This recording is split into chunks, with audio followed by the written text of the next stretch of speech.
আসসালামু আলাইকুম ওয়া রাহমাতুল্লাহ। প্রিয় সপ্তম শ্রেণীর শিক্ষার্থীরা, নলেজ পেন্সার্টারের গণিতের প্রথম ক্লাসটিতে তোমাদেরকে স্বাগতম। আজকে আমরা শিখব কিভাবে একটি সংখ্যাকে মৌলিক উৎপাদকের সাহায্যে বর্গমূল করতে হয়। দেখো, আমাদের সংখ্যাটি হচ্ছে 484।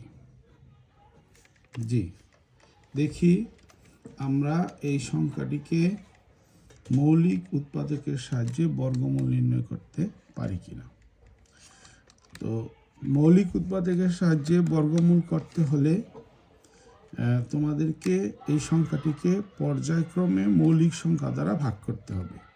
তো প্রথমে আমি সবচেয়ে ছোট মৌলিক সংখ্যা 2 দ্বারা ভাগ করছি।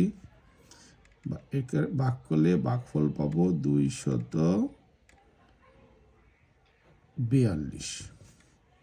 আবার যখন আমি 2 দিয়ে ভাগ করব, 2 একে 2, 2 দুগুণে 4, 2 একে 2। আবার যখন একে আমরা 11 দ্বারা ভাগ করব, তখন আমরা পাবো 11। এখন 2 এর পরে সরাসরি 11তে চলে গেলাম কেন? কারণ এই সংখ্যাকে 11 মৌলিক সংখ্যা ছাড়া আর কোনো মৌলিক সংখ্যা দ্বারা ভাগ করা যায় না। তো আমরা এখন এই ভাগফলগুলোকে গুণ আকারে লিখব। 2 গুণন 2 গুণন 11 গুণন 11।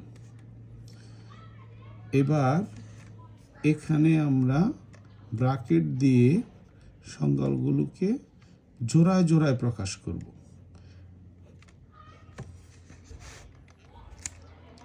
এই পর্যায়ে আমরা অতএব আমাদের এটা হচ্ছে বর্গমূল চিহ্নটা এভাবে দিতে হয়।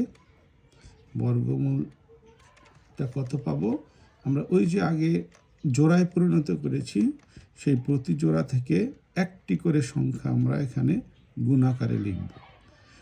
প্রথমে এই জোড়া থেকে একটা 2 এবং এই জোড়া থেকে একটা 11, সেখান থেকে গুণ করে আমরা পেলাম 22। তাহলে আমাদের অ্যান্সারটা হলো 22। তার মানে কোনো সংখ্যাকে মৌলিক উৎপাদকের সাহায্যে আমরা এই নিয়মে বর্গমূল নির্ণয় করতে পারি। তোমাদেরকে আজকের ক্লাস দেখার জন্য ধন্যবাদ। আল্লাহ হাফেজ।